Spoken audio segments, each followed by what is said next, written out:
की भारत माता की भारत माता की शहीद मोतीलाल साहनी अमर रहे शहीद मोतीलाल साहनी अमर रहे। और मुजफ्फरपुर में शहीद होने में एक ही मौजी सैनी थे पूरा एक जिला में। सैनिक कितना 200 एकड़ जमीन लगभग वितरण हो गया, लेकिन डीएम साहब 5 एकड़ जमीन नहीं दे पाए। कोई एक्सक्यूजेज नहीं लेता है, लेकिन हमारे यहाँ एक्सक्यूजेज जो है काफ़ी ज़्यादा है और हमारा प्रशासनिक व्यवस्था जो पूरी तरीके से काम नहीं करती है। सामुदायिक भवन बना हुआ है, उस जगह हम लोग जमीन के, अगर डीएम साहब उसमें उसका भी लेख खुला हुआ है और सीओ साहब एनओसी दे करके बाथरूम बनवा रहे हैं, हाई कोर्ट में केस चल रहा है। हम लोग भी प्रयास करेंगे कि स्मृति भवन हमारे मौजीलाल साहनी जी के नाम पे जल्द से जल्द यहाँ पे सरकार जमीन आवंटन करे, यही मैं मांग रखता हूँ। दोस्तों नमस्कार, आप देख रहे हैं बहुजन शक्ति बिहार और आपका साथी मैं हूं शिव कुमार। साथियों, मैं भी वैशाली जिले के पातेपुर में हूं और आज पातेपुर के तमाम सैनिक जो पूर्व सैनिक हैं वह आज इकट्ठित हैं और इकट्ठित होने की क्या वजह है, तमाम मुद्दे पर हम जानने की प्रयास करते हैं। बहुत बहुत स्वागत है सर। जी धन्यवाद। बहुजन शक्ति को सबसे पहले मेरा नमस्कार है और बहुत बहुत धन्यवाद जो सैनिकों की बात को आपने उठाया है।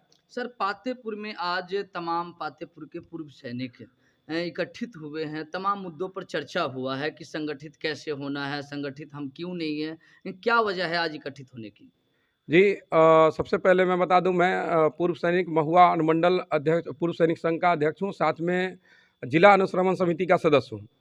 तो आज इकट्ठित होने का कारण है कि मुझे जब से यह जानकारी प्राप्त हुई है, जो अपने देश के रणबांकुरे हैं मौजीलाल साहनी जी, जो 1971 के भारत पाक युद्ध में शहीद हुए, माँ भारती के लिए लड़ाई, और जिसका नतीजा था कि 2 देशों का निर्माण हुआ, और उनके लिए आज बड़ी दुख की बात है कि अपने बिहार सरकार और प्रशासनिक निष्क्रियता को लेकर के कि अभी तक इनको ज़मीन आवंटन उनके स्मृति भवन के लिए नहीं मिला। ये काफ़ी रोष और खेद का विषय है। तो इसके लिए हम लोग एकत्रित हुए हैं कि सरकार इनको जल्द से जल्द ज़मीन का आवंटन करे, बंदोबस्ती करे, ताकि उनका स्मृति भवन बन सके। सर, एक शहीद जो समाज के लिए, देश के लिए अपने आप को समर्पित कर दिए, उनके लिए आज तक उनके जो परिवार है उनको दर दर की ठोकर खाना पड़ रहा है, चाहे वो न्यायालय हो चाहे पदाधिकारी के बीच हो। क्या वजह है, क्या मानसिकता है पदाधिकारी को? कुछ प्रशासनिक का होता है जो जमीन आवंटन बंदोबस्ती होती है। तो मैं आज आपके द्वारा अपने जिलाधीश यशपाल मीणा जी से मैं आग्रह करूंगा कि यह बहुत खेद का विषय है कि एक जो देश की सेवा करता है और माँ भारती के लिए जो लड़ाई लड़ते हैं और उनके परिवार को दर दर की ठोकरें खानी पड़ रही है कि उनको एक स्मृति भवन के लिए छोटा सा ज़मीन का टुकड़ा नहीं मिल पा रहा है, जो इस भारत के सीमाओं को अपने दुश्मनों से अछून्न रखे हुए हैं, सैकड़ों किलोमीटर वर्ग किलोमीटर के ज़मीन को, और उनके लिए आज अपने ही गांव में अपने ही स्मृति भवन के लिए उनके लड़के दर दर की ठोकर खा रहे हैं और सरकारी प्रक्रिया में जो है और फाइलों में उलझा पड़ा है इनकी मांग। सर, बांग्लादेश ने मौजे साहनी जी को सम्मान पूर्वक यहाँ तक लेटर भेजा, उनका जो सम्मान पूर्वक जो व्यवस्था है वह चीज को भेजा है, मगर आखिर भारत, वैशाली इतना पीछे क्यों है? वैशाली पीछे तो वैशाली नहीं रहा है, वैशाली लिच्छवी गणराज्य की राजधानी है जहाँ पे कि हमारा अपना इतिहास रहा है, लेकिन कुछ जो निष्क्रिय और कुछ जो है काम नहीं हो पाता है अपना बिहार में। इस प्रकार के जो कार्य करने की जो शैली है उसमें थोड़ा सा परिवर्तन की ज़रूरत है। जैसे सैनिक अपने ड्यूटी में किसी भी प्रकार की कोताही नहीं करता है, कोई एक्सक्यूजेज नहीं लेता है, लेकिन हमारे यहाँ एक्सक्यूजेज जो है काफ़ी ज़्यादा है और हमारा प्रशासनिक व्यवस्था जो पूरी तरीके से काम नहीं करती है, उन कमियों को दूर करके और यदि काम सही समय पे सब लोग करें, अपनी जिम्मेदारियों को समझे, तो इस चीज़ को दूर किया जा सकता है।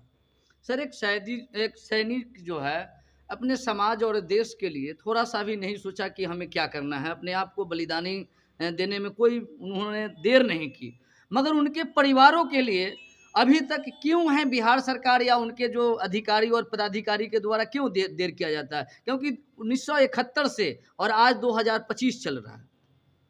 अब यह तो इसका जवाब जो है कि अपना बिहार सरकार के जो भी अधिकारी हैं, पदाधिकारी, वो इनका बेहतर जवाब दे पाएंगे। सेना अपना काम करती है और सेना किसी चीज़ से बिना मतलब रखे हुए निस्वार्थ भाव से देश की सेवा करती है और एक सेवारत सैनिक के बाद भी जब भी कोई सैनिक रिटायर होता है, सेवानिवृत्त होने के बाद भी उसमें यह जज्बा होता है कि उसके लिए भी, उसके बावजूद भी अपने देश के, अपने समाज की सेवा में हमेशा वो लगे रहते हैं।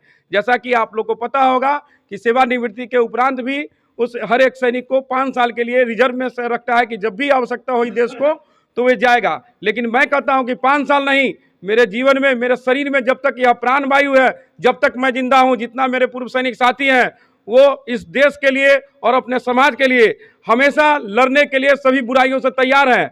और इसी केस में, इसी सिलसिले में हम लोग भी प्रयास करेंगे कि स्मृति भवन हमारे मौजीलाल सहनी जी के नाम पे जल्द से जल्द यहाँ पे सरकार जमीन आवंटन करे, यही मैं मांग रखता हूँ।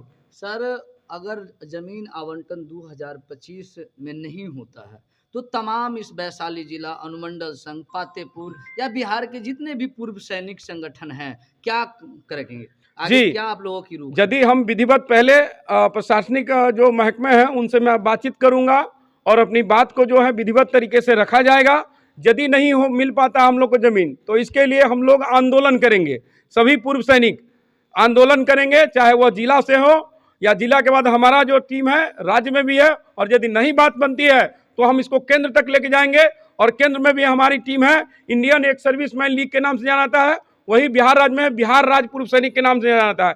उसी प्रकार वैशाली जिला में वैशाली जिला पूर्व सैनिक संघ, सभी लोग मिल करके और हम लोग इसका आंदोलन करेंगे। यदि जमीन नहीं मिलता है, उनको आवंटित नहीं किया जाता है उनके स्मृति भवन के लिए। और ये काफ़ी दुखद और खेदपूर्ण बात है कि अभी तक 1971 से लेकर आज 2025 हो रहा है और यदि जमीन नहीं मिला है, एक देश के रणवाकिरों को हम सम्मान नहीं कर पा रहे हैं, ये बहुत दुखद है। और मैं इसका खेद करता हूं और मैं सरकार से साथ साथ गुजारिश करता हूं, जो भी इसमें संलिप्त है, जो भी इनके काम है, उनको जल्द से जल्द उनके परिवार को एक जमीन का टुकड़ा आवंटित करें ताकि उनके लिए स्मृति भवन का निर्माण हो।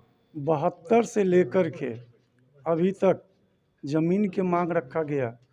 सरकार का काम है ज़मीन को दे देना और फिर वापस ले लेना, ये डीएम साहब का काम है। जमीन देते हैं और फिर रिटर्न ले लेते हैं। पर्चा दे दिए 92 में और 94 में, यही उदय प्रताप सिंह डीएम साहब थे, वो कैंसिल कर दिए, वही दिए थे। और कमिश्नरी में जब केस चला तो केस पर आदेश हुआ, फिर भी ये डीएम साहब इस बात को नहीं माने और आज तक ज़मीन नहीं दी। जहाँ तक रह गया, हमारे साथी जो हैं सब आदमी मांग किए हैं कि इनका एक भवन बनना चाहिए ताकि हम लोग जो भी मीटिंग करते हैं या हर 4 दिसंबर के शहादत दिवस पर बिहार रेजिमेंट से फौज जो आते हैं, जो 4 घंटा 5 घंटा उनको आने में लगता है, उनको तैयार वार होने के लिए, हथियार है इनके पास में, ड्रेस चेंज करने के लिए हम लोग एक भवन मांगते हैं बनाने के लिए, लेकिन अभी तक सरकार नहीं दे रहा है। अभिलेख संख्या 18, 14, 15 में खोला गया, खेसरा नंबर 112, खाता नंबर 112, खेसरा नंबर 338 जो 54 डिसमल का है, उसमें 4 डिसमल ज़मीन देने का बात किया। यहाँ से अनुमंडल तक साइन हो गया और डीएम साहब, अपर समर्था साहब फाइल को वापस कर दिए और उसी में अभी कपूरी ठाकुर जी का स्मारक बना।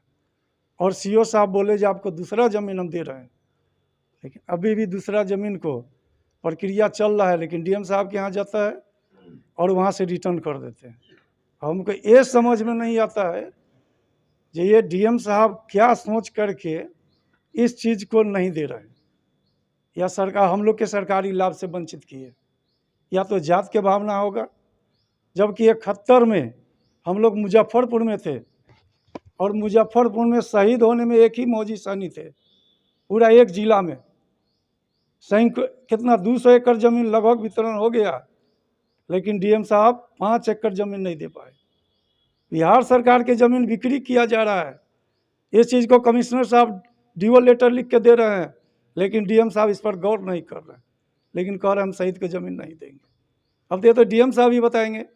शहीद को ज़मीन जो, जबकि मुजफ्फरपुर जिला उस समय पूरे जिला में एक ही सैनिक शहीद हुए थे जो मौजे सानी थे। हाँ सर। बाद में जो लोग बाद में जो सैनिक हुए उनको मिला भी है, क्योंकि हमारे गांव में भी जो है पस्तारा है, वहां पर भी जो है उनको जमीन आवंटन हुआ है। मोकनपुर भी मिला है, मोकनपुर में भी जमीन दिया गया है, टेकनारी में जमीन दिया गया है, और वहाँ अजीतपुर चांदे में भी कुछ जमीन वितरण हुआ है, जो जमीन दिया गया है सेलिंग वाला। मगर मौजे साहनी जी को क्यों नहीं मिला? क्यों नहीं मिला है तो डीएम साहब ही बताएंगे ना।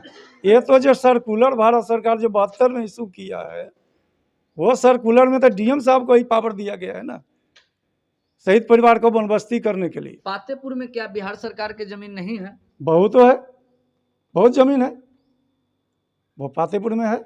वो ट्रांसफार्मर ये अपना ये जो सामुदायिक भवन बना हुआ है, उस जगह हम लोग जमीन के, अगर डीएम साहब उसमें उसका भी लेख खुला हुआ है और सीओ साहब एनओसी दे करके बाथरूम बनवा रहे हैं, हाई कोर्ट में केस चल रहा है। सीओ साहब के हम कह रहे हैं जो नहीं, हाई कोर्ट का केस में एस होगा तो मेरा होगा, नो होगा तो आपका होगा, इसके बीच में आप काम नहीं कराइए। तो ये वो जबरदस्ती बनवा दिए, तब पर भी शौचालय का काम चालू है? चालू नहीं, बन गया। बन गया। हाँ, और थोड़ा सा जमीन बचा हुआ है, फिर भी हम कहते हैं जितना ही दीजिए ताकि हम लोग वहाँ भवन बनाए। जैसे अभी ये बांग्लादेश के जो मोमेंटो ले भेजी है, शेख हसीना प्रधानमंत्री है, मंत्री थे, वो 2018 में भेजी है। वो मेरा पास में 1 फरवरी के पहुंचा स्मारक पर लोग लेकर के। उन लोग के रहने के लिए थोड़ा सा जगह चाहिए ना। बिल्कुल चाहिए। तो सरकार के देने में क्या दिक्कत है? या तो जतियाता कर रहे हैं लोग, बाकी सैनिक के दिया कि नहीं दिया, और शहीद परिवार से क्यों ऐसे कर रहे हैं?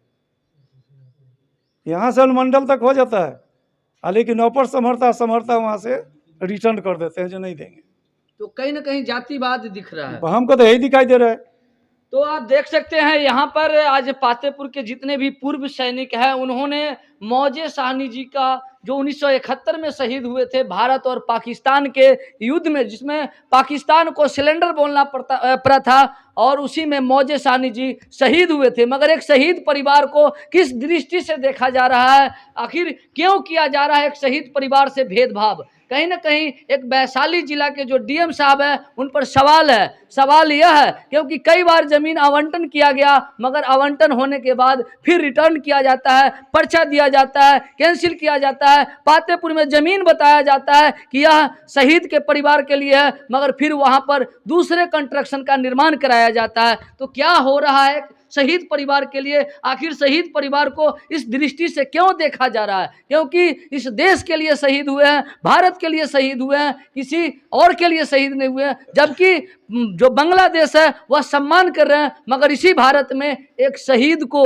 जो 1971 में शहीद हुए थे, आज तक उन परिवार को आखिर क्यों उनके जो मौलिक अधिकार है उनसे वंचित किया जा रहा है, उनके परिवार को वंचित किया जा रहा है? तो अपनी विचार जरूर बताएंगे। तब तक दीजिए अनुमति।